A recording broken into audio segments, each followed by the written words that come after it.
I was a buyer at Macy's. I was the boutique buyer and the accessory buyer and the accessory stylist.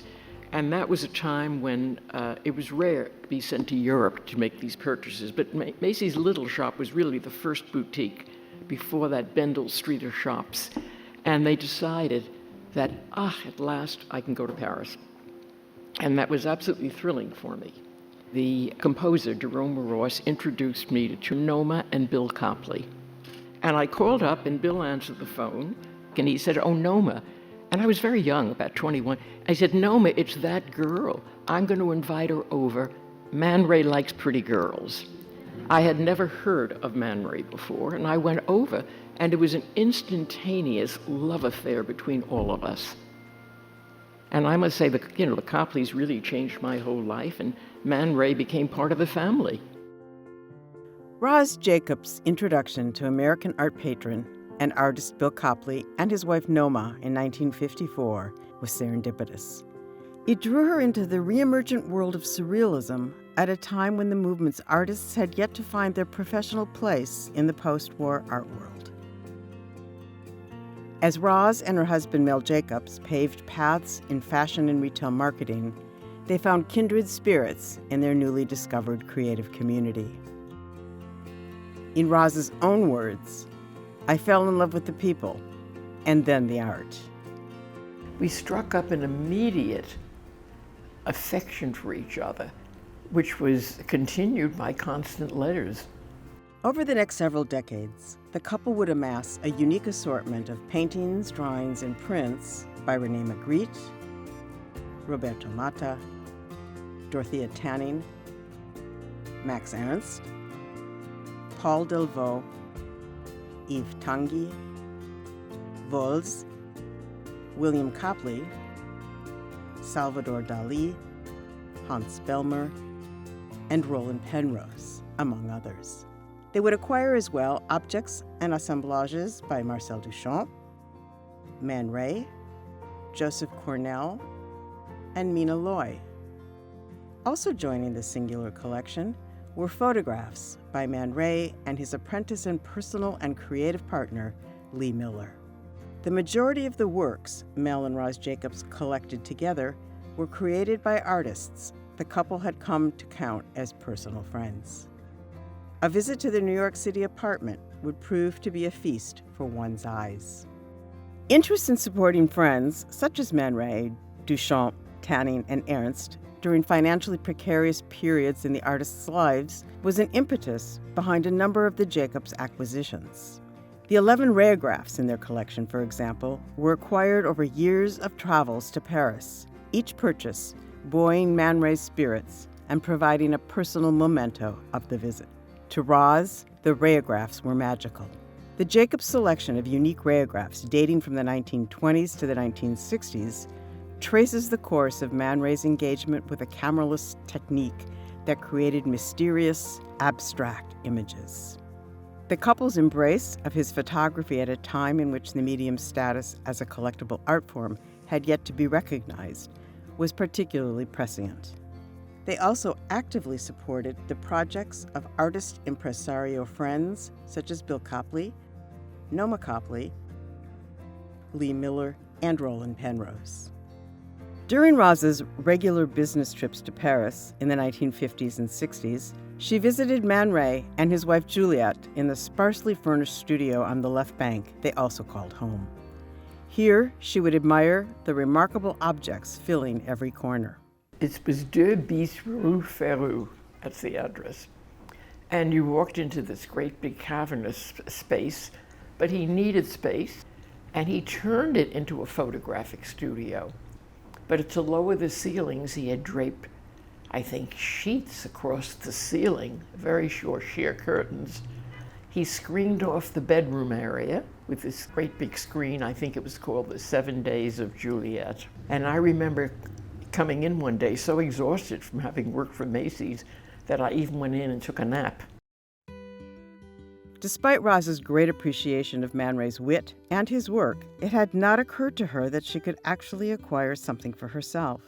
Indeed, the very notion of collecting art was first sparked by a surprising birthday gift from Bill and Noma Copley. This is right when I first met the Copleys, and every time I went over to, Paris, I'd go to Longpont, for the weekend, and I used to walk in and I saw this fantastic picture by Magritte, and it just seemed so sensible to me. I had a birthday in Paris, and every time I went into the Copley's house, I almost died for that picture. They took it down off the wall and said, "Happy birthday." Then they decided to take it out of the frame so I could take it right on the airplane. And they found an envelope, and they said, I couldn't believe it. After it took off, then I thought, oh my God, I'll look at my picture. I opened the envelope, and it's not there. So I got mildly hysterical, and the pilot came out, and he said, all right, when we stop in Shannon, we will send a cable. So they sent a cable to the Copleys. By the time we got to Newfoundland, the cable came back, don't worry, it's insured. Do you know it turned up at the Lost and Found at Orly 2 weeks later? Totally unharmed. Isn't that amazing? Magritte's L'Éloge de la Dialectique had captured Roz's imagination and initiated her into the fantastical world of surrealism. Characteristic of the Belgian artist's inscrutable paintings, the enigmatic composition was literally and figuratively a window onto the eerie world between illusion, dream, and nightmare that was a hallmark of surrealism. The Copleys' gift ignited Roz's passion for collecting art, especially works of the artists who were transforming her life. Finally, I got an introduction to Jolas. That was the gallery who carried Magritte here. He said, I'll tell you what I'll do. You can meet Magritte. I said, how am I going to meet him? He said, I owe him a lot of money from the last show. I'll give you his check. You can take it to him. He'll be very happy to see you.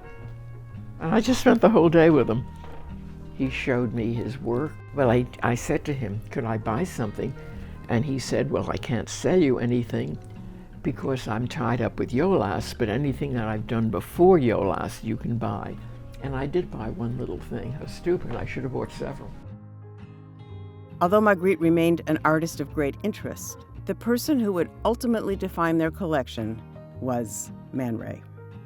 Over a period of almost 2 decades, the Jacobs acquired directly from their friend more than 20 of the photographs, paintings, assemblages, objects, and prints that convey a virtual trajectory of Man Ray's career.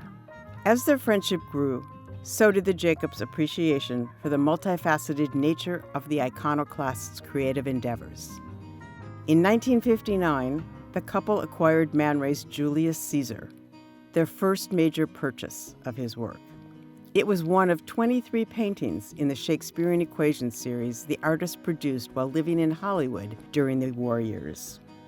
The Shakespearean Equations series was loosely based on photographs that Man Ray had made of mathematical objects laying in dusty cases at the Poincaré Institute in Paris in the 1930s. Seeing the original model, the related photograph, and resultant paintings, one can appreciate the artist's mastery in transforming three-dimensional objects into dynamic two-dimensional imagery and animating them in the process. Julius Caesar encapsulates the idiosyncratic vision that guided Man Ray's creative practice throughout a career that spanned over half a century on both sides of the Atlantic. Although Man Ray would be largely overlooked by the commercial art world for decades after the Shakespearean Equations series was first exhibited, the Jacobs were more appreciative. In purchasing Julius Caesar, they championed his efforts to establish his credentials as a painter. These efforts continue to reverberate, as evident in the central role this painting played in the 2015 exhibition at the Phillips Collection, Man Ray, Human Equations, which featured Julius Caesar as its marquee image. While Man Ray's portraits are among his most famous creations in the photographic medium, such images are notably absent in the Jacobs' otherwise comprehensive collection of his work. Fittingly, the exception to this admission are several Man Ray portraits of Roz herself. Although the artist deemed his earliest color portrait of her, taken in 1957, a valiant failure, it nonetheless reveals how the intrepid experimenter seized upon the occasion to try out the new Kodak color film. Well, it didn't come out as well as it should, he wrote in a note accompanying the photograph, but I was experimenting. Roz was an accomplice in Man Ray's creative experimentation on more than just this one occasion. as demonstrated by an object in her collection titled Le Fer Rouge. Well, I remember one time he was going to show me all the little shops on the left bank. And he kept buying these flat irons. And I said, man, what are you going to do with those irons? And he said, you'll see. And that's when he painted the iron red. This is the red hot iron. Arguably, the crowning jewel of the Jacobs collection is one of Man Ray's most iconic works, Le Violon d'Ingres. And then one time I came to Paris and Man met me and he said, I'm having a show at the National Bibliothèque and your picture is in it. I want to take you over to look at it. And I went over and there was my picture with all these other great pictures. And as I was leaving, I saw a picture on the wall that I absolutely fell in love with. It was the most beautiful photograph I had ever seen. Because I think surreally. And I said, man, that is gorgeous. Can I buy it? And he said, of course. And it was the Violon d'Ingres. Created in 1924, this witty visual and wordplay on the hobby of the famous 19th century French artist, Jean-Auguste Dominique Ingres, has become a canonical image of the Surrealist movement. In the earliest published version of the composition, now in the Centre Pompidou, and this unique iteration in the Jacobs collection, Man Ray painted or burned F-holes onto the model's back, causing her natural curves to echo those of a violin. The pose and turban consciously mimic Ingres' famous harem scenes of bathers, such as the painting in the Phillips Collection. Roz's long career as a fashion buyer and her passionate art patronage came full circle in the early 1970s when a number of international artists, including Man Ray, collaborated with jewelry fabricators to create novel works of wearable art. She was quick to appreciate this new creative form and added striking pieces to her collection that she delighted in wearing to art events. Roz's jewelry collection grew to include fashion accessories not only by Man Ray, but also by Pablo Picasso, Max Ernst, Roy Lichtenstein, Niki de Saint-Phal, and especially her dear friend, Noma Copley. Noma's witty appropriation of everyday objects such as buttons, pins, sardine can openers, and neckties into her jewelry designs resonated for Roz, who appreciated Noma's efforts to transform the ordinary into, as she described it, poetry to wear. Roz and Mel also became actively engaged in reviving the careers of artists who had become such an integral part of their lives, utilizing their positions as fashion executives to promote surrealist ideas in the popular culture. At a time in which the post-war art world was increasingly preoccupied with abstract expressionism and renowned surrealists were being sidelined, the Jacobs became great allies to their artist friends by marketing their work to new audiences. Personalized dedications from the Jacobs' artist friends proliferate on individual pieces throughout their residence, reflecting their intimate connection to the art they collected. Improvised objects created in the course of social events in their home capture the sense of play and wit that characterized many of the friends' interactions. Even the furnishings have special histories. The wrought iron, candlestick chandelier, and green marble table adorning their New York City apartment dining room, for example, were both created in the 1950s by James Metcalf, an Artists' Award recipient from the Bill and Noma Copley Foundation. These are the same chandelier and table under and around which so many friends had gathered for the fabled soirees at the Copley Villa in Longpont, about which Roz so frequently reminisced. Those 10 years at Longpont, you never knew who you were going to meet there. But it was a fun time, and they were wonderful people, and they accepted us. Roz and Mel Jacobs' collection demonstrates how attuned and devoted they were to the artists who attracted their attention. Operating neither as connoisseurs nor as arbiters of artistic taste, they assembled a group of works that attests to the couple's place within the international art community of their time and their foresight in selecting objects with intrinsic value for their unique collection of surrealist art. It is not surprising that Roz and Mel's daughter, Peggy Jacobs Bader, picked up her parents' mantle. Her childhood was enriched by both the art pieces surrounding her at home and her regular engagement with the artists who created them. Today, Peggy is an art aficionado and collector in her own right. In the tradition of her parents, she also treasures the personal bonds she's formed with the artists she collects and the added meaning these friendships bring to her collection. Stewarding her family's collection to ensure that their legacy lives on, Peggy has recently gifted 4 works of art to the Phillips Collection. Roberto Mata's Being Beauteous, Paul Delvaux's Gare de l'Est, Vol's Le Passage, and Man Ray's Julius Caesar have all made a significant contribution to broadening the museum's holdings. Man Ray's 1948 painting not only expands the museum's collection of Surrealist art, but also presents an illuminating bookend to the artist's early 1914 painting, The Black Tray, that Duncan Phillips acquired almost a century ago. The works in this generous gift enrich the historically underrepresented story of Surrealism at the Phillips Collection, enabling the museum to introduce the movement and several of its international protagonists to new audiences. It is fitting, then, that these 4 works of art donated to the Phillips Collection have transitioned seamlessly from the domestic interior of the Jacobs' personal residence to the intimate spaces of the museum. In their new home, they join in conversation with many other celebrated works of modernism acquired by fellow visionary Duncan Phillips. Through these gifts, the Phillips Collection is honored to be entrusted with carrying on the pioneering spirit and collecting legacy of Rosalind and Melvin Jacobs.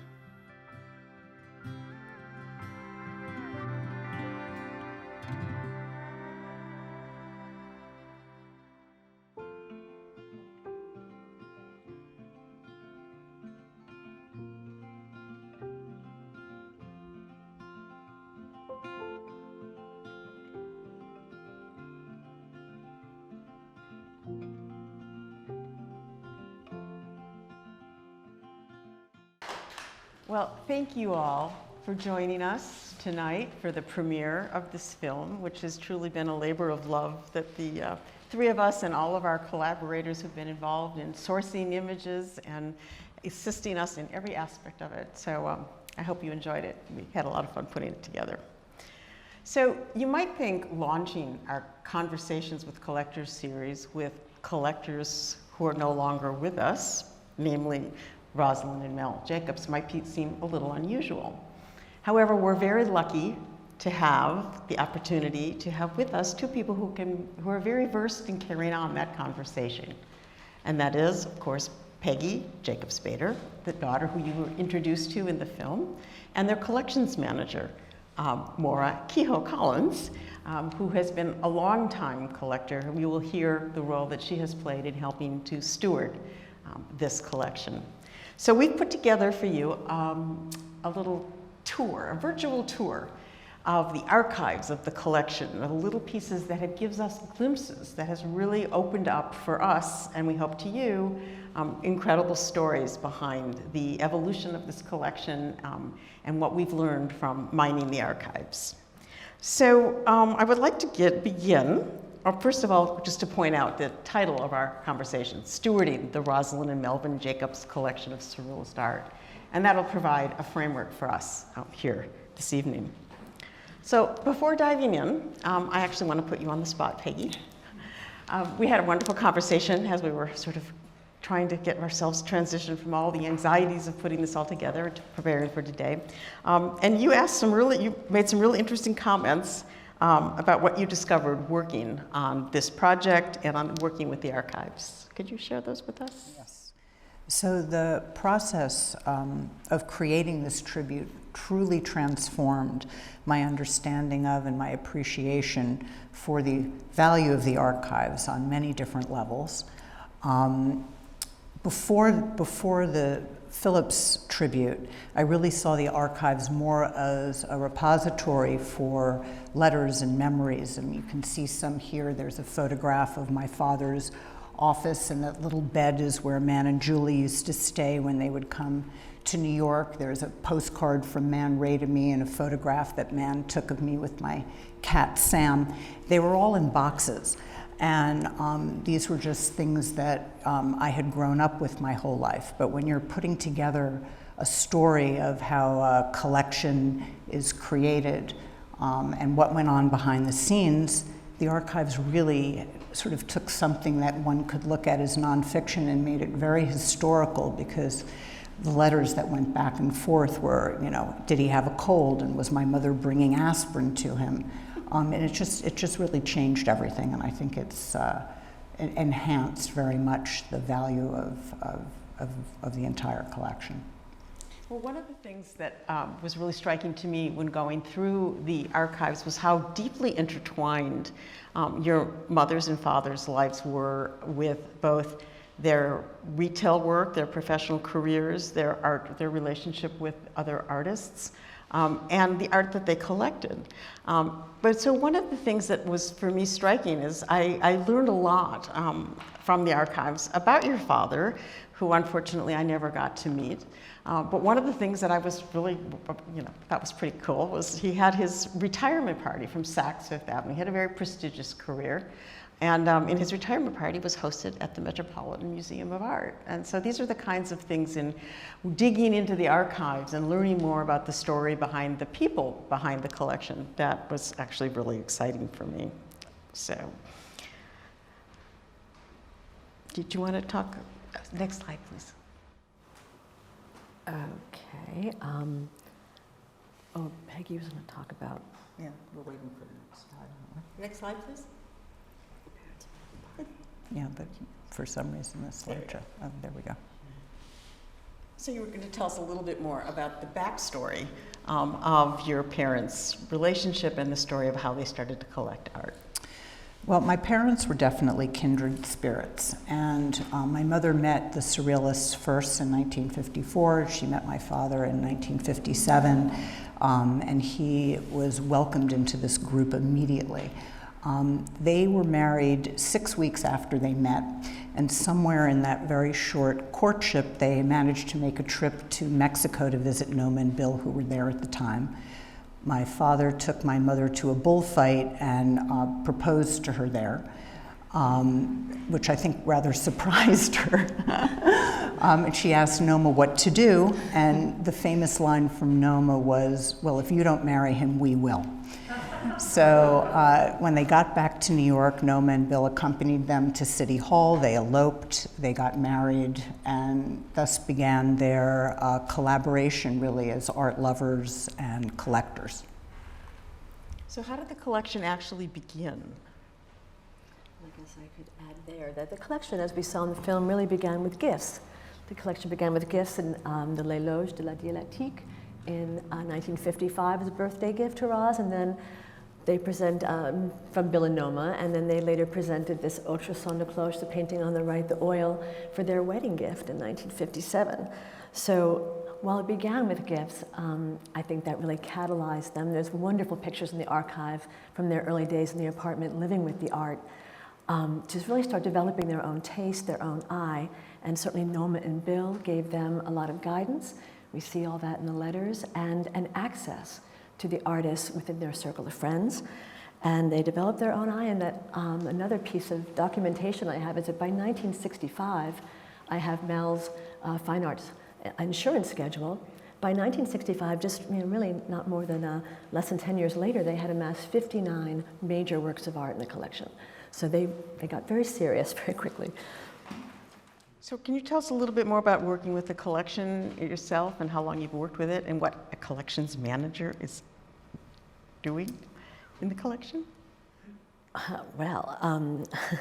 So when I began working with the collection, well, in 1999, I was referred to Roz by her very good friend, the late Joan Sonnabend, to help prepare the exhibition Sweet Dreams and Nightmares, which you saw in the film as well.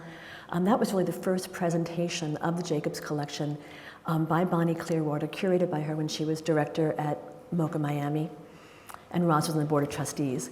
So I was brought in to help prepare the checklist, and we had just really a few weeks to do that. And the Jacobs Collection really hadn't been cataloged at that time, at that point really. So I was like, where am I going to start? So Roz brought me to a room on the second floor full of boxes that I guess had been moved there when Mel retired. And I just had to start mining these boxes, just going through boxes to find the documents, the letters, the stories, the things that would help put this together. That was a very busy time. And along the way, some of the things are here. You can see the letters and even sometimes works of art. I don't know if that slide's going to come up. Oh, there it is, the Max Ernst. Yeah, this is really every art historian and student of art history's dream, is to be going through boxes, finding letters from Man Ray, just touching history like this. And I unfolded this one piece of paper, and it was a Max Ernst inkblot drawing. So between Mel, what I call Mel's Rosetta Stone, his 1965 insurance schedule, and just hundreds, and I mean really hundreds of letters, we were able to do some research and put together a checklist. So that story about finding the Max Ernst inkblot is really actually beautifully encapsulates so many things about the collection. It's a found object, it's a chance discovery, and which may well have been discarded by somebody less discerning than you, Maura, who just didn't know what they were seeing. It could have just disappeared. But it's also, like many things in the collection, it's extremely personal. And it's something that we start to see. And in the archives, another example of the kinds of things that we would experience or see, it's shown here on these two images. In researching for the film, and you guys may have remembered seeing on the film the image on the left, I found this photograph by Man Ray at the Copley's villa in Longpont. And I was very excited because I immediately sent it to Maura and to Peggy and said, look, I found a photograph of Roz at Longpont. It's just not identified. It just said, actually, the archives at the Pompidou say Bill Copley and 3 unknown persons. There's some other people in the image as well. And so we all, of course, got really excited and said, oh, we found a photograph of Roz. However, when I shared it with people at the Copley Foundation, they said, oh, no, that's Noma. We've always thought that was Noma. And then Maura pulled up from the archives the photograph on the right. So from the very same roll of film, I mean, that's obviously Roz. All of us who know Roz could have told you that from the faraway vision as well.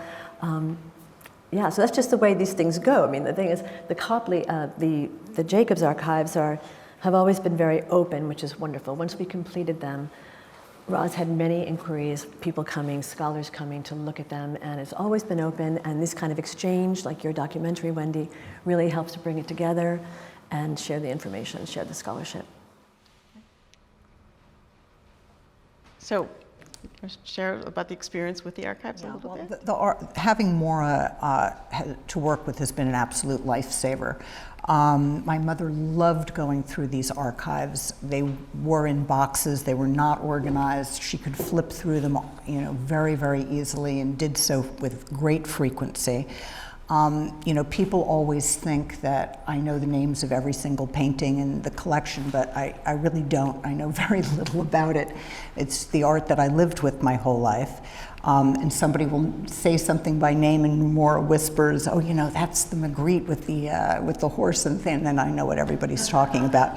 But the archives really give art historians and scholars, friends, an opportunity to understand how the collection was put together and what was going on at a very specific slice of time in the lives of the artists while my parents were working with them, friends with them. And your mom absolutely this was a passion for her to sit and to go through them. Next slide, please. So a number of discoveries. It actually was a real treasure trove to kind of just constantly turn a page and find something new. And we found some letters, Maura found some letters, some files about a 1968 exhibition at Macy's flagship New York City store. It was called Painted in Britain. And it was actually covered by Hilton Kramer in the New York Times. And this story, in reading and learning about it, we found out that, well, first of all, it was the British Surrealist Roland Penrose who spearheaded the exhibition. As at that time, he was the founder of London's Institute of Contemporary Art. And both Penrose, who was an artist and a collector and a writer, and his wife, the American photographer Lee Miller, were also very close friends with the Jacobs. So, in fact, we discovered from the archives that Roz facilitated the negotiations for this show with promotions in the department stores. And it's a really, really interesting story that I think somebody's going to mine and tell about this moment in which the relationship between the popular store, department store, and the art galleries was getting blurred with this really interesting exhibition. And then Maura discovered? Well, we just, just going through the boxes, of course, finding these files, I was really surprised to learn that Roz was involved with this. She hadn't talked about it, but clearly that she and or Mel must have had the idea when Macy's was going to be putting together something about Great Britain. They were going to have a fall at Macy's all about Great Britain event. Roz reached out to her friend Roland to bring in the art, which I think was very ahead of her time.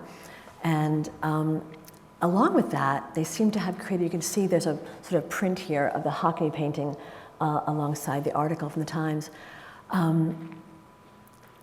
They must have conceived to have this large, very beautiful print portfolio, sort of a very large edition for merchandising purposes. So I think it really shows how Roz and Mel, being retailers, brought this to their art collecting and shared these opportunities with their friends and invited them to take part in some, what I'm sure were very avant-garde at the time.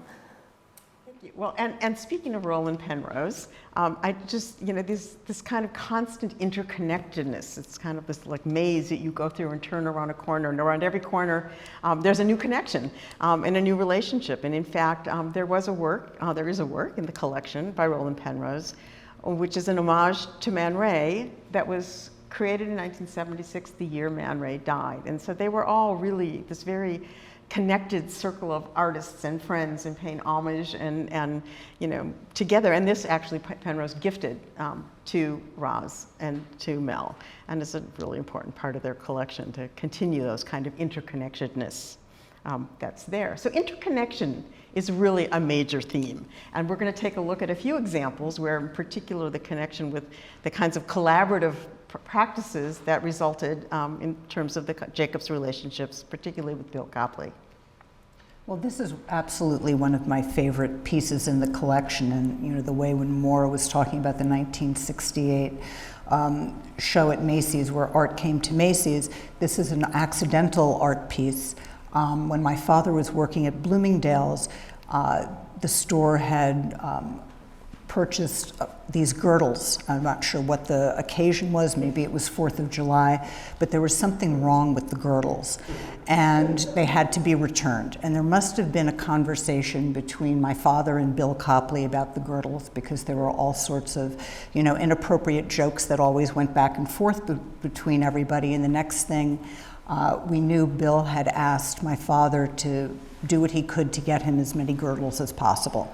So I don't know that there was more than one girdle that came from this conversation, but my father gave the girdle to Bill, and from that girdle, the American girdle, American Eagle, was born. So, retail and art crossing paths.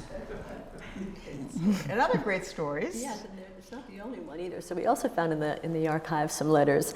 So the letters are always was the point at the beginning of like, okay, what are they talking about here? And we sometimes had to go and do the research and see what was going on. But in this case, one of their surrealism fashion collaborations, we found a letter that Bill wrote to Roz with very specific instructions to tell Mel I need 2.5 dozen black umbrellas and a copper bucket. The future of American art is in the balance. And so we know Roz got on to Mel, and Mel came through for his friend, because the next letter tells us it's more of a thank you note, that it all worked out, and thank you, and why don't you come for dinner and come see the finished product. So the stories they had a lot of fun. Yes, the stories are endless, as are the works that actually got produced in these kinds of collaborative experiences. So the next image that we're going to see is actually that you saw that in the film, this wonderful screen that Bill Copley created at the request specifically of Peggy's mom. So, are we talking about the screen? Yeah. Oh, okay. Okay, so my parents' first apartment was on East 72nd Street. And it must have had fabulous light, because for some reason Bill Copley used that as his studio for a time. And I think it probably started to get a little crowded, because my mother asked Bill to please create a screen that could section off the part of the apartment where he was using his studio and their normal everyday lives were happening, and the result was this screen. You're seeing one side of it now. It actually is a two-sided screen, and there'll be an image of that coming up in another slide. But my mother sort of very fondly used to say, pat herself on the back and say that it was she who put Bill Copley in the screen making business. So collaborations continued on many levels, and often they were ones that just kind of evolved in the course of activities in the home, some of which Peggy has wonderful memories of. Yeah. So whenever Man and Julie would come to New York, they would stay with us, and my parents would have dinner parties on their behalf, and oftentimes they were costume parties, or they were parties where the artists would play games. On one of those occasions, she used the metronome as the centerpiece, and Bill and Man created the I and the Think, and this piece called I Think was the result of one of those evenings. And what's really fun for me as a Man Ray scholar looking at this, there's so many inside references and jokes, and that's of course something that the Surrealists all really love to play on. So the first is that Man Ray himself appropriated a metronome in his object in 1923 when he created Object to be Destroyed, which he then reappropriated after his falling out with the love of his life, Lee Miller. This is all very incestuous. And then he recreated and put her eye on the metronome piece and then called it Object, or Indestructible Object. So it went through multiple iterations at different points, but then here it is that Roz is reappropriating Man Ray's appropriation and creating this very fun, clever piece that's a real reflection, I think, of the relationships of that community. Yeah, and what a lot of the work was about. But it reminds me too of when Roz went to the Brooklyn Museum and saw another version of the violon d'Ingres, and it's always been this thing about, but Man, you told me mine was the original, because there's one of the Pompidou, there's different versions out there. But Man Ray's return to Roz was, well, to create is divine, to reproduce is human. And that became one of their little things, and he inscribed that on one of the exhibition posters to Roz and Mel. And I think in the film you may have noticed one of the little objects was actually made by Naomi Savage, Man Ray's niece. She made a beaded object that Roz always kept out. That's all part of their little jokes.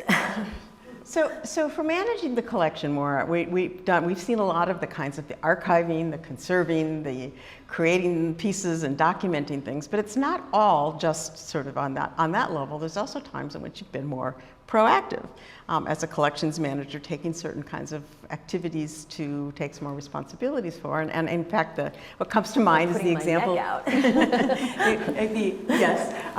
The example, a recent example with the Smyrna Gallery for an exhibition and your activities I guess there. that's part of stewarding. Obviously a collections manager. I've been with the collection so long.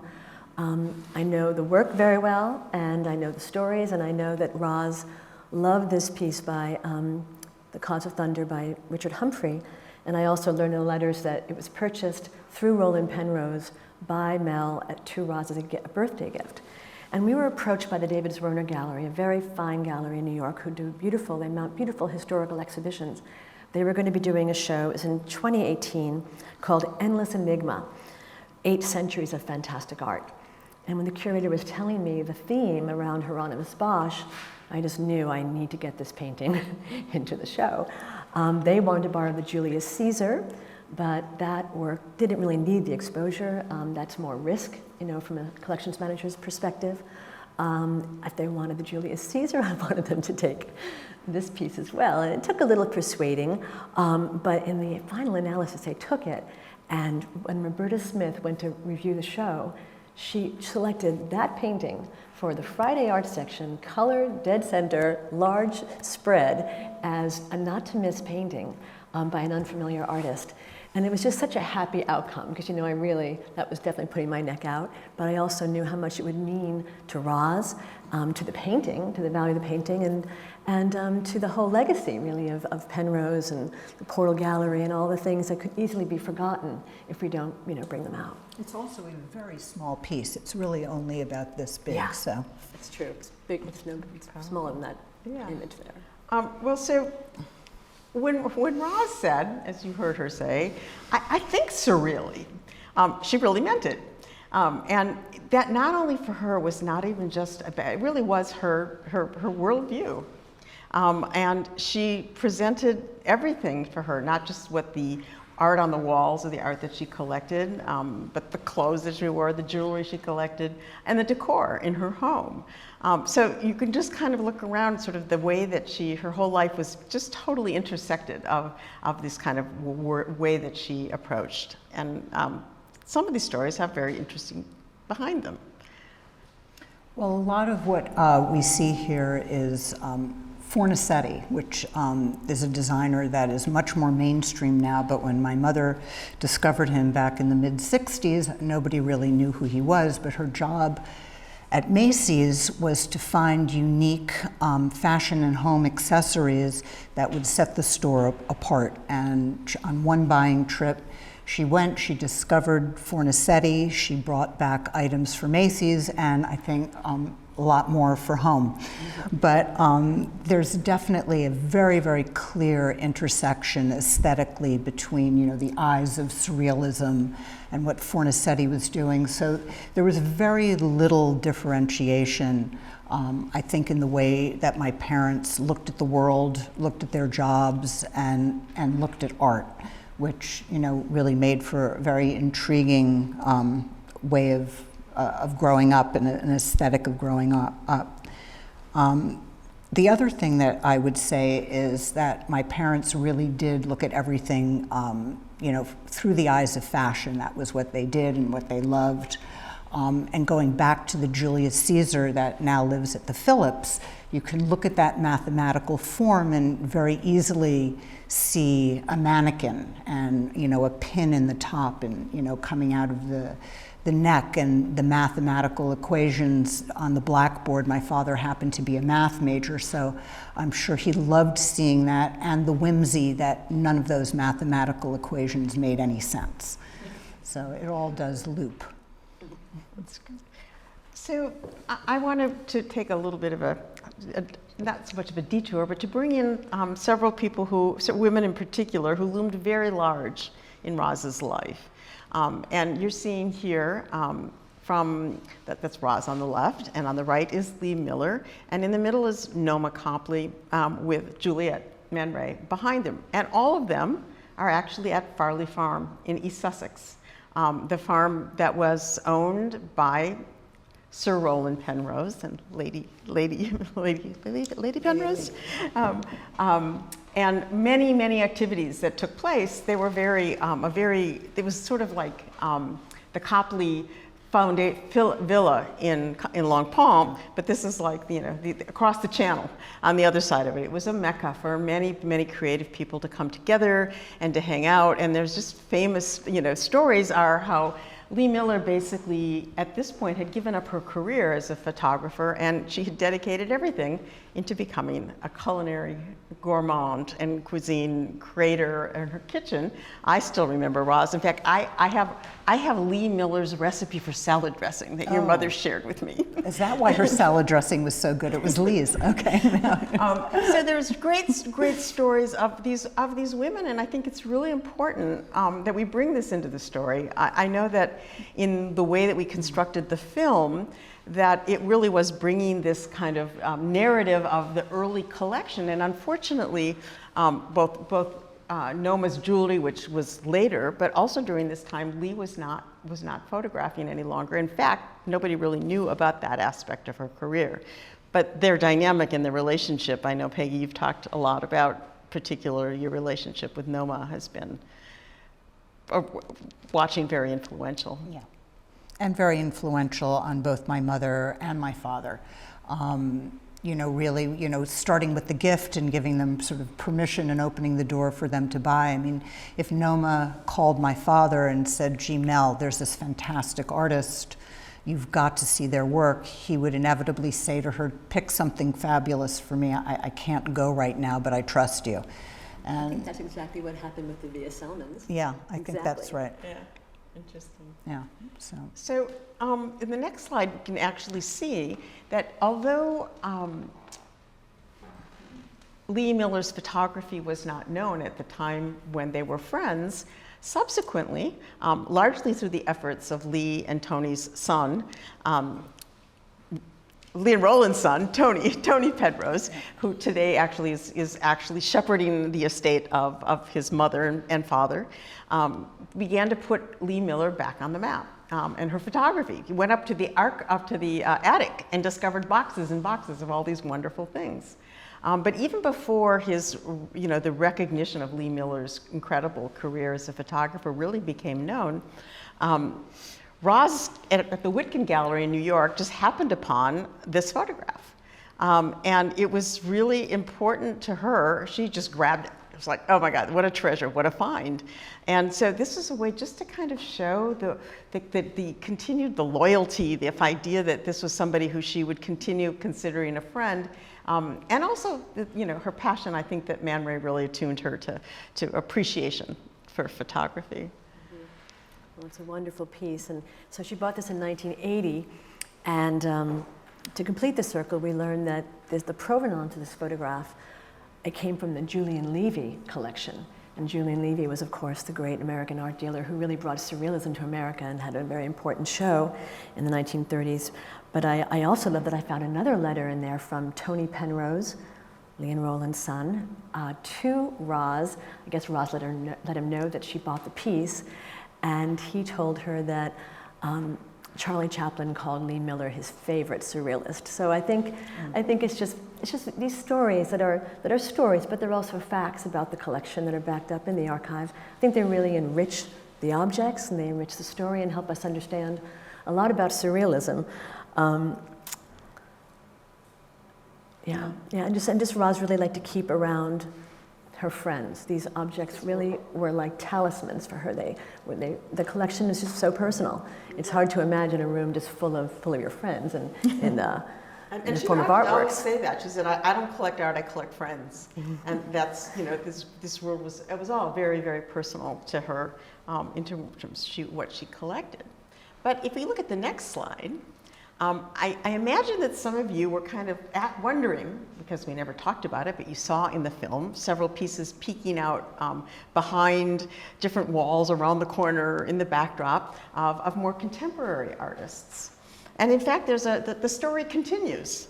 After a period of time, after most of their friends had passed, they were still, this community of surrealist artists were a half a generation, I guess, older. They continued to collect, and in a way, they looked for artists who they felt resonated with they considered them the next generation that resonated with the aesthetic of the surrealist art that they so loved.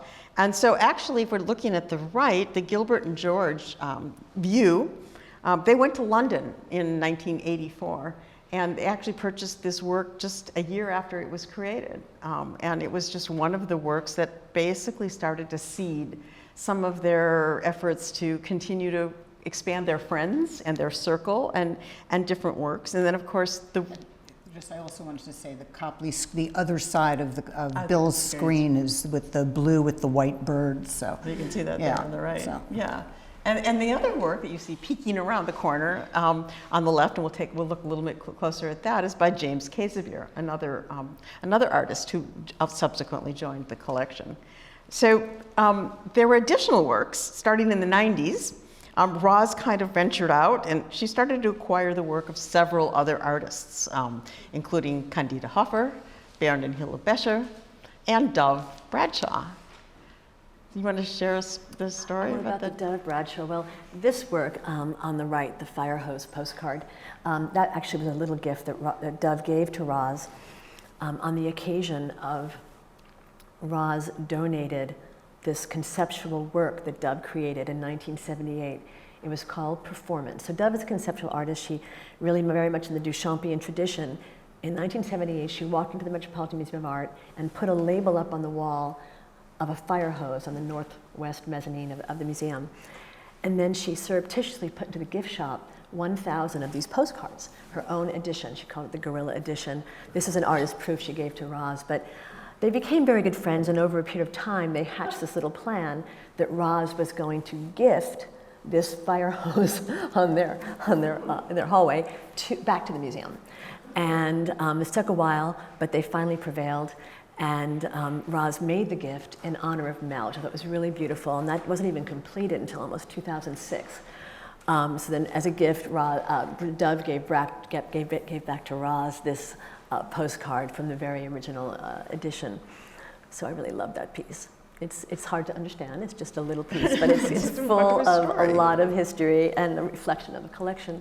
So there's another work that we talked about, the Quesabeer, that has another very personal story to it, and that Peggy had a role in adding to the collection. Well, I definitely think that the process of collecting brought my mother a great deal of joy.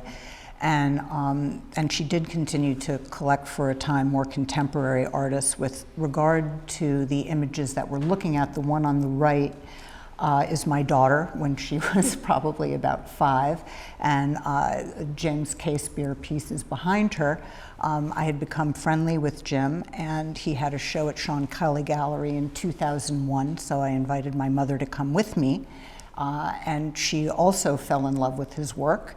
And the piece on the left is the piece that she bought from that show.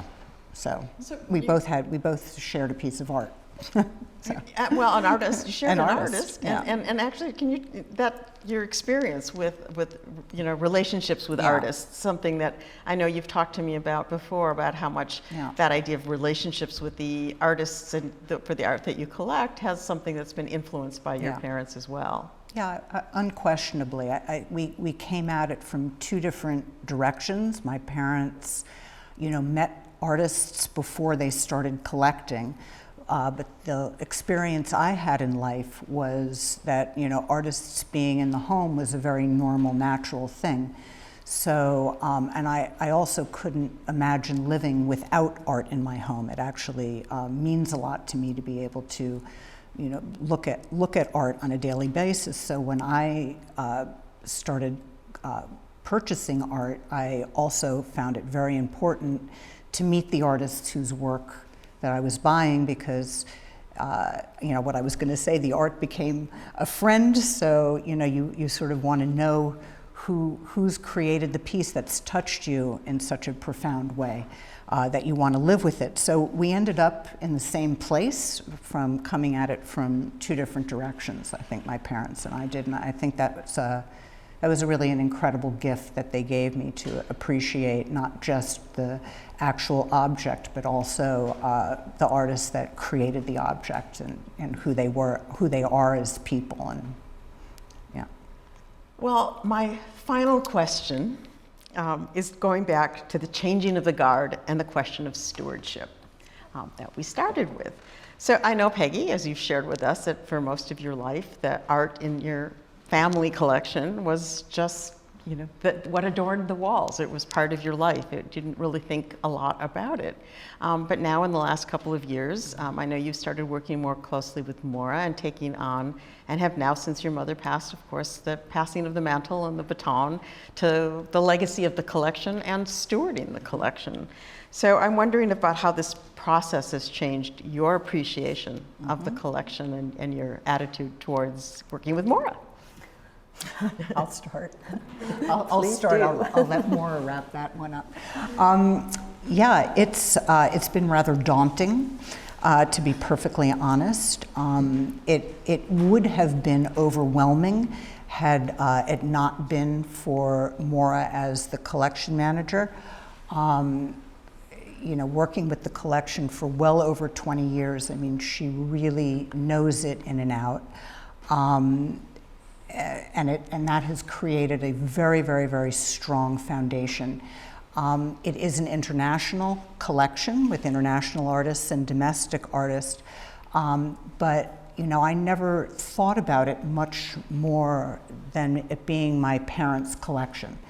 But in truth, there is an internationally recognized cachet to the collection. It's a very well-known collection, I have come to find out. And whether the pieces are on loan or whatever the particular interests or scholarship interests, people would like to know more about those pieces. I put everything on Maura. Any correspondence I get, I'm like, please answer it. So she really is the gatekeeper for the collection. We work, very collaboratively together, but I feel that, to answer your original question as far as stewardship, I do feel that it is my responsibility, given the breadth and the depth of the collection, even though it is small and precious, that it should belong to the public domain more. And certainly the Phillips has helped with that, by displaying the work and accepting the work into your collection. So I thank you for that. But that's really, I think, what the transition is. They've gone from pieces that have lived together since 1954. I mean, all the work in my parents' collection, they lived with all their art. It was not a commodity to them. They were friends on the wall that meant something. This collection has never been broken up. And I think it can now be shared. And, you've given us that first step forward in doing that, and certainly the archives as well. So I hope that answers the question. It does. And more about you, the changing of the guard. What has the changing of the guard meant for you? Well, Peggy certainly has picked up the mantle with ease and great enthusiasm. So that's been really terrific to work together on that, because, this is a long relationship, and I don't always get that in all of my jobs, but to begin with a checklist, and now we're looking at succession planning. This is really a really beautiful arc of a collections manager's work. Now, how has it changed? Well, of course, there were a lot of conservation projects and things we could do within the environment and for the objects. But the best part really was when Roz began to trust me more and more, to get more involved with, loan requests and just really managing the administration, inviting more scholars in. Certainly, we're in New York City. We hear about a lot of exhibitions that are coming around. So we want to be part of those conversations and invite people in. Roz was very generous, and she had a lot of requests, so I had to sometimes be the one to say no, which, no one likes to do that, but sometimes we had to do that because our job is to protect the artwork. That's the collections manager's primary, responsibility. It was a real privilege to work with this collection, and certainly to work with one so long. It's a really wonderful thing, and this collection is by far the most personal collection I've ever encountered in my 30 years, in practice. And I felt a responsibility to that, not only just to kind of create this documentation, this archive, which we've talked a lot about tonight, which is kind of ironic to me, and that this thing that really was, it wasn't my end product necessarily, it was my means to get to, I had to be able to safely handle these documents, I had to be able to organize them in some way that I could extract the information. So it's become the thing, though, now. I made it, I needed it, and we could flip through it, and we share it. And then Roz just fell in love with it, which I don't think she expected, because, having a collections manager wasn't what she wanted to start with. But it did make her so happy, and I guess ultimately that's the most priceless thing. It makes me really happy. And I have to add that the joy of working with you, I have never been able to have a question, to have anything I wanted to know about a date, an acquisition, an image, whatever I needed, Maura was on it. So it's really been, having a collections manager to work with has been really wonderful. So before we open up to some questions, I just want to say a few final words. That slide was supposed to still be up there. Sorry about that. So Roz Jacobs was a longtime friend of the Phillips Collection. She actually lent her precious violon d'angle to the 1996 exhibition, Americans in Paris. And she was also both a lender and an honorary guest to the two Man Ray exhibitions that took place here at the Phillips, one in 2009 and one in 2015. She also was a good friend with Lachlan Phillips, the son of the founder of Duncan Phillips, and they summered together in Martha's Vineyard, and she was always telling wonderful stories about her very fondness for that relationship. So her history, when she and I met over a decade ago, we really bonded immediately over our mutual affection and fascination for Man Ray. And also we have a mutual sort of irreverence. She was wicked. She had a wicked sense of humor, and we had a lot of fun. And I really treasure, for her, she was like my, 1 degree of separation from Man Ray, and she really brought Man Ray to life for me, and the stories and the personal connections. She was also incredibly generous, a generosity of spirit with her home, her hospitality, her memories, and truly, some really wonderful memories that I have. So I'm really touched by the generosity of spirit with which the gifts have come to the Phillips, and I really want you to know that that is very meaningful to me, and I know that every time I walk through the museum and see one of these fabulous works on the wall, I'll feel Roz close with me. So it's truly been my privilege and honor to know Roz and to continue working with the collection with my 2 fabulous collaborators who I've really, really very much enjoyed working with. So I thank you both for going on this crazy journey with me that has brought us to this evening and these wonderful opportunities to share the story of the special collection. So thank you. Before we turn over now to the questions, they are going to be done both online and here. So we'll offer you the opportunity to ask any questions that you'd like, and we'll sort of alternate, I believe, between the online questions and the in-audience questions. Richard. I'm just kind of curious, what is the scope of this collection? I didn't get a sense of the scope of this collection as we were watching the different slides. So, and I was curious of the variety because we saw those fabulous Man Ray photograms, and I was just kind of wondering some of the relationships between that and the other Man Rays that were in your collection. Well, one of the things the size of the collection in general, about a little over 300 objects.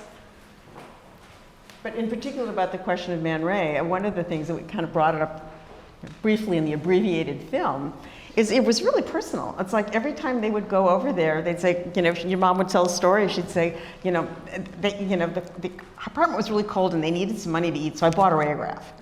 And she also actually said that everyone she bought was with Man Ray's guidance. It's like the ostrich egg was really important, the egg, and the rayographs. And so they were all really very personally selected. And sort of over time, it was never the idea we're going to have a Man Ray collection. It was, I like this. Well, what about, and he also, like I said, he guided what she liked. Although, as you heard from the film, when she saw the Violon, she knew that was it. It was, she had to have it. Does that answer your question? Yes, it does. Thank you. And actually, to what Wendy said, it really is true. They were starving and they were freezing, Man and Julie. And the reference in the film where my mother was talking about how in their studio and home the sheets were draped. The reason the sheets were draped from the ceiling was to keep the heat in, because it was a huge cavernous, a very tall space, and it was very, very hard to heat. So that was part of, it was an aesthetic, and it was also a life necessity. So. Well, we have one question online from Adrienne. She says, "This is fantastic. It's all very personal. Did the personal ever get political for Jacobs, or for the Jacobs? The counterculture nature of surrealism, was that important for them?" I would say, that probably never came up. I don't know. What do you think? You're the scholar. I'm just the kid. I don't know.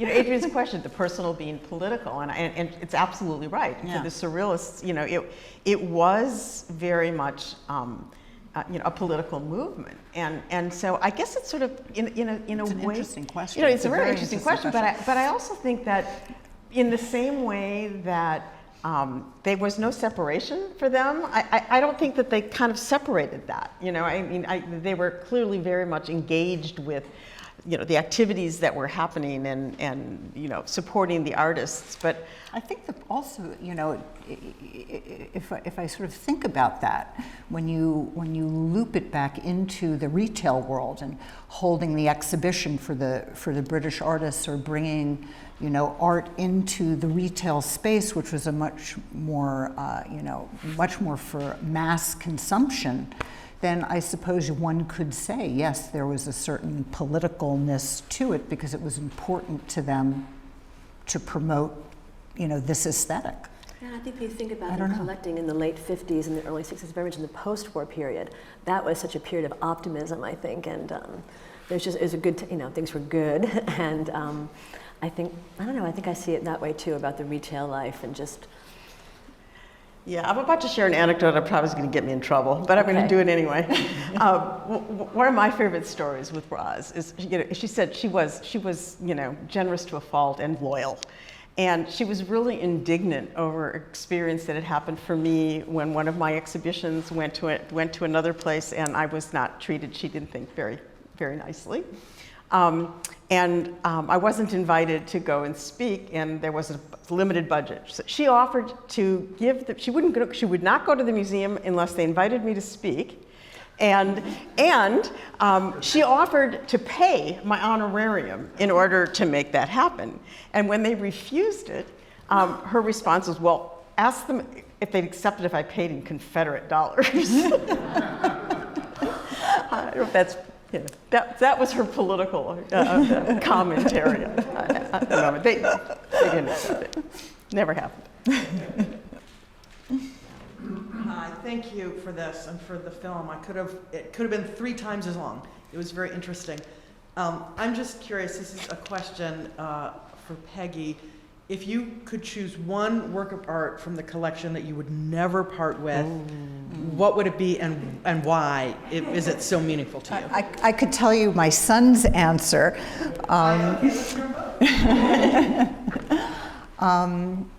Wow, you know, I hadn't thought about that. I have.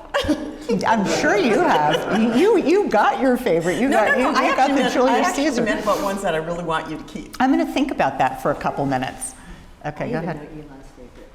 Yeah. Is what? The Dorothea Tanning. He loves the Dorothea. The Dorothea Tanning. Maloublier, Yeah. which is a very difficult piece. That's Which, you know, Maura was going to grill you on why you love that later. I love that you love that piece. But actually, it's so unexpected. It's actually a question. It was a really good question because, as Peggy's talking about, you know, the next steps, you know, there were certain things I thought, you know, there's certain pieces that I think have to stay in the family. And that's a conversation that I was thinking about having. And ones that I thought of were particularly the 2 gifts that started the collection. Yeah.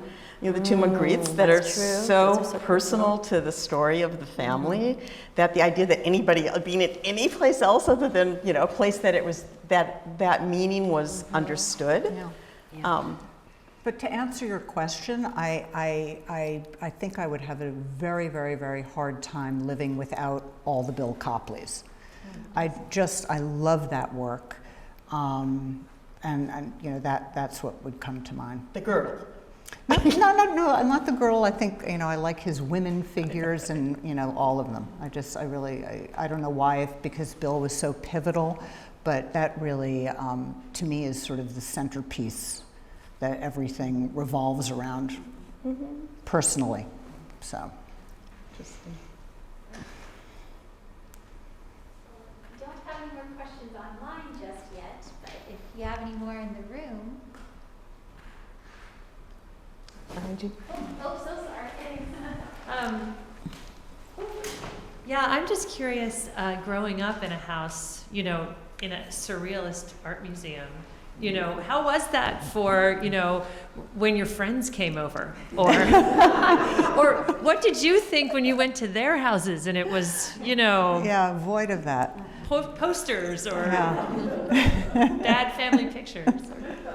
Yeah, I sometimes make the joke that I don't like pretty art, but it seemed very normal to me. And I actually really like the aesthetic, and I really respond to the aesthetic. You can look at a surrealist picture, and 10 minutes later it'll look like something completely different. And I think that was also something that really engaged my parents. There was an intellectual aspect. You know, the painters were incredibly skilled painter. I mean, to create those kinds of surrealist works, you really had to have incredible background in classical art training and what have you. I mean, they're very complicated pieces. I never found them strange. I never found them, you know, sort of scary and eerie. They seemed very, very normal and reasonable to me. So, you know, I guess as my mother said, you know, she thinks surrealistically, maybe I think surrealistically too, but we did talk about that aspect, and it you know, when we were preparing for this, and I don't know how my friends felt. They probably didn't look. But for me, it was just a treasure trove of, you know, of visual wonder. So.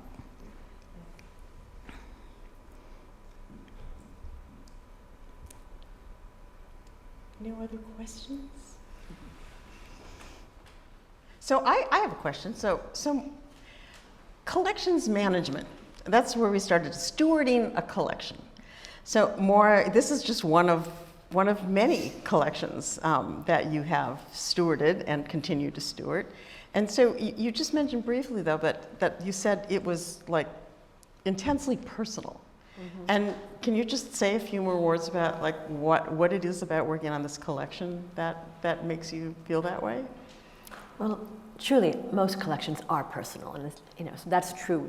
I shouldn't say that the others aren't. They are. Every collection is, because it is an expression of the collector. But the thing here is that, you know, while other collections I may start with their documents, bills of sale, just sort of the usual, that didn't exist in this collection, right? So I had to really just sort of pour over a life to really use the letters to assemble a catalog, and to know how it was acquired, and to exhibitions it was in, because these things just wasn't, you know, when you buy a work of art from a gallery, you'll have the information about the artwork, sometimes exhibition history and provenance. Just we didn't have that here, so we had to build it. So we did that through these personal letters. So that's what makes it so personal. And it was a real, you know, I can't tell you what a dream that is to work like that with that kind of original material, and to be trusted, to be brought into that. So I was just very, very privileged to it. Speaking of the collection manager role, I have to say, you know, being more involved with Maura, the level of detail that goes into organizing and cataloging and keeping tabs on a collection is so extraordinary. It is not something that I would ever be able to do. So it's very, very, very complicated and a very multi-layered process. And the end result, you know, which we call the archives, it's just so easy to just flip through. It's organized by artist.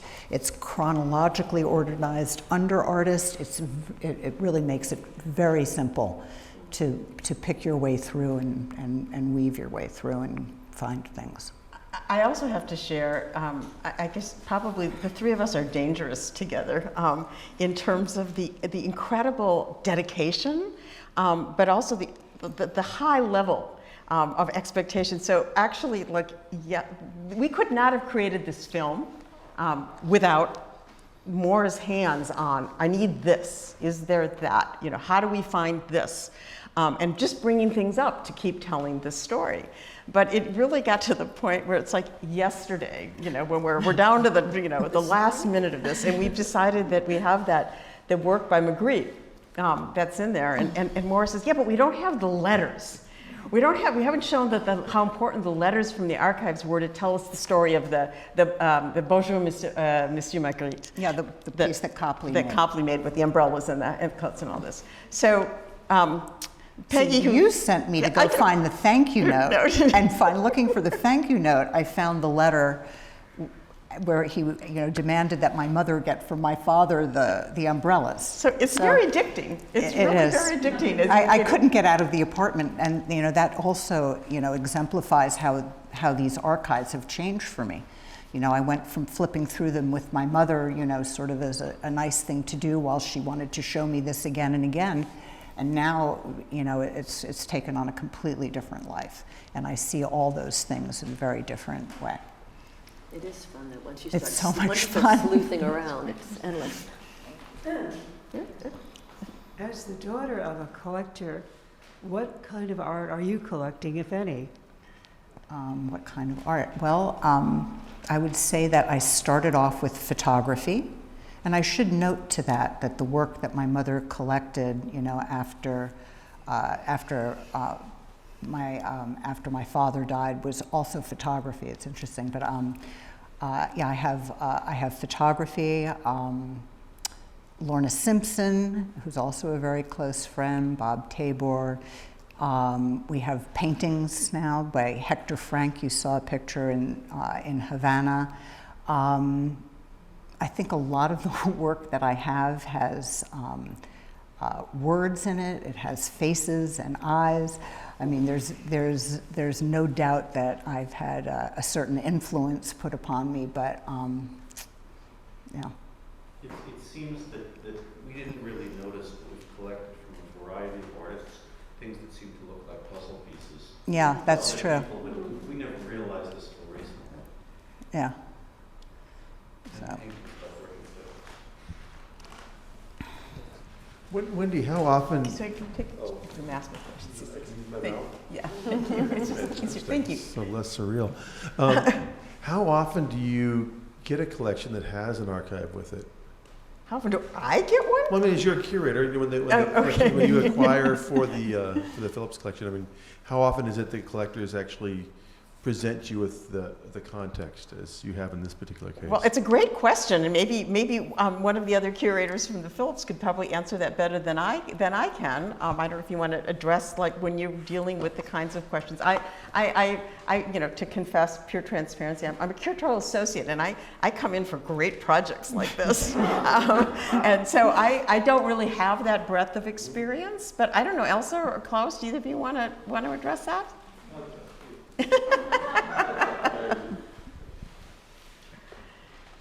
I honestly haven't, I cannot find any example that's comparable to this. So I don't think, I think that, it's also a question of whether someone's collecting artists that have, that they've had the chance to live with. So I was thinking of the Sant collection.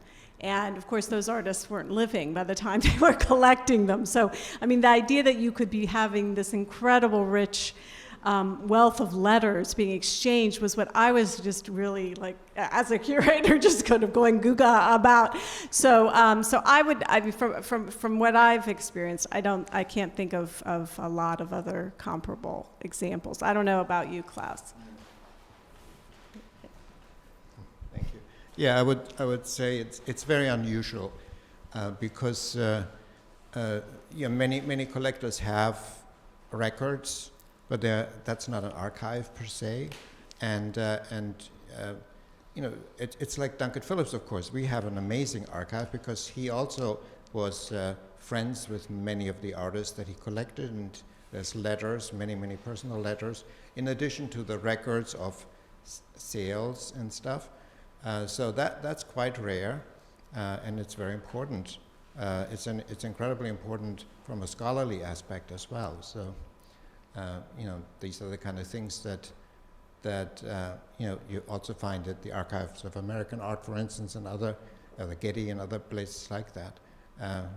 Just as artists have archives too, and that's also something that many artists now, especially older artists now, that have to think about how to take care of these important records and correspondences and such. I'd also like to say to that my mother sort of jokingly, but quite seriously said that, she would throw everything out and my father would go into the garbage bins and fish out every letter. So I really think we have, he was as organized as Maura is. I don't know what the mindset was, but he must have known that those letters had some very significant meaning because he kept everything. And I think that's the address book. Oh yes, that's right. We found the address book, and again, just open this little book and see, Marcel Duchamp and Man Ray and the phone numbers and the addresses, and you just think, oh my goodness, it was just so special. So unfortunately, I never met Mel either in my work with the collection, so I really got to know him and feel like I partnered with him through this, creating of the record, trying to recreate the record of the collection. And I guess also to get back to your question, I think the other thing that would be very hard to part with is the marble table and the chandelier that Jimmy Metcalf made for Noma and Bill that lived in Longpont and then lived in my parents' home. There are so many stories, and Klaus had mentioned the Getty. I know that Noma's records, a lot of her records are in the Getty, along with I believe the books that she kept of all her dinner parties and who was there and what was cooked. So and the menus. So that table, if that table could speak, there was just one table. Yeah. I thought it was a duplicate. No, it's that's the table. We gotta go back and edit that. That's the table. It seemed like it was two identical ones. Yeah, no, that's the table. The very same one. Yes, and it is not easy to move. No, I was going to say it had to be hoisted up the building I had to do that a couple times. through the window. First time it came in with a crane through the window. Yeah. But then Ross didn't want to do that again the next time, so we tried getting it into the elevator. Actually, it came back to my box. apartment, then it went back to her apartment, so that table has a very rich history. The logistics also fall to me. Yeah. It's really hard to move, so yeah. Let's think about that. So I want to thank you all for really joining us tonight. This is really, on many levels, a sort of historic event, both in terms of the premiere of the film, the bringing of the Mel and Roz Jacobs story here, but also, our first live event in over a year, and it's pretty exciting to see faces and to be able to do this both with you all at your homes and also here, and we really hope that all of you continue to come back to the Phillips as we start to have the opportunity more to invite people in. And we also hope that you'll continue to join us and continue supporting this launch, this, I think, a very auspicious launch to the Conversations with Collectors series, and tune in for the next round. So thank you all. Thank you, everybody.